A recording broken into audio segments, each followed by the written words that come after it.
మంచి పేరు రావాలని సొంత సంపాదనలో 10 రూపాయలు ఖర్చు పెడతారు, ఎన్నికల్లో డబ్బులు ఖర్చు పెడతారు. ఒకే ఒక దానికి గౌరవం కోసరం. రెండోది గుర్తుపెట్టుకోవాలి, ఈరోజు స్థానిక సమస్యలు ఉన్నాయి.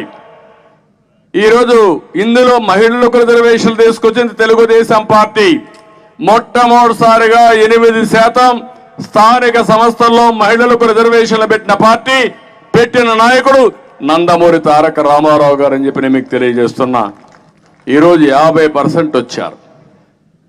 50% మీరున్నారు.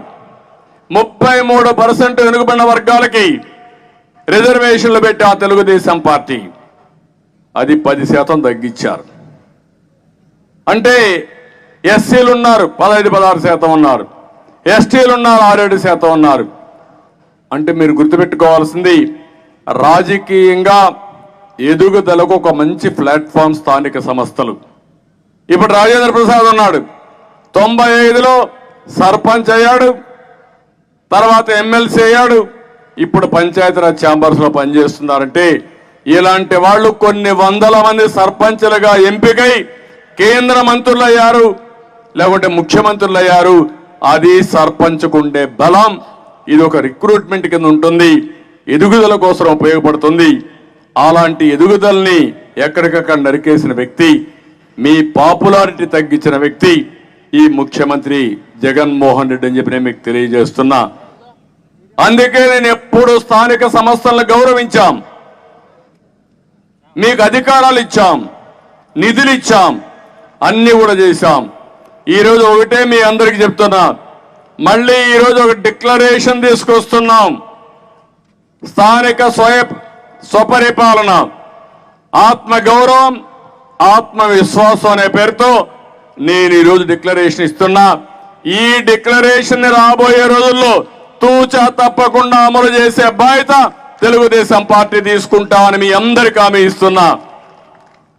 మొట్టమొదటిది బాటమ్ అప్ అప్రోచ్.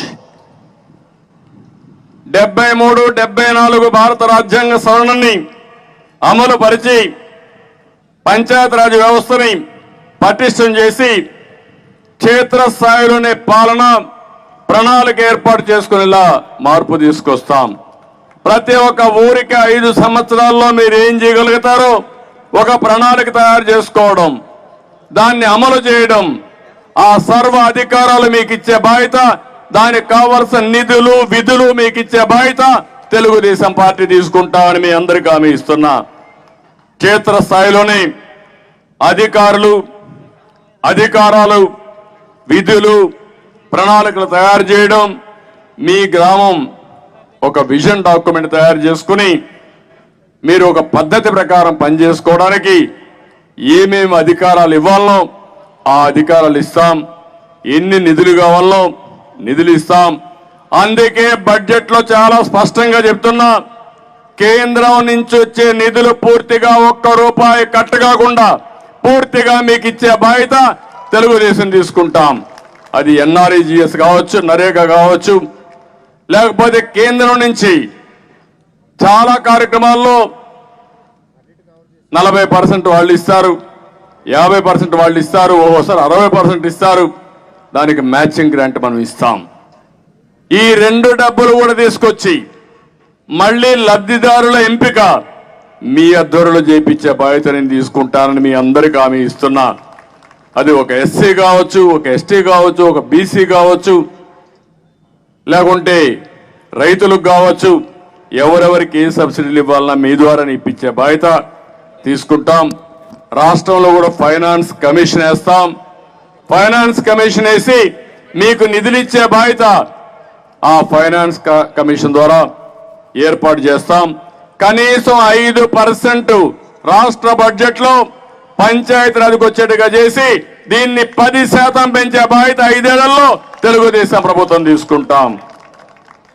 ఇంకొక పక్కన మీ అందరికీ ఒకటే గుర్తుపెట్టుకోండి, ఇక్కడ మీకు అన్ని కూడా అవకాశాలు, యువత కానీ, మహిళలు కానీ, రైతులు కానీ అంతర్జాతీయంగా అవకాశాలు పొందేదానికి మీరు ఏమేమి చేయగలుగుతారో అవన్నీ చేపిస్తాం.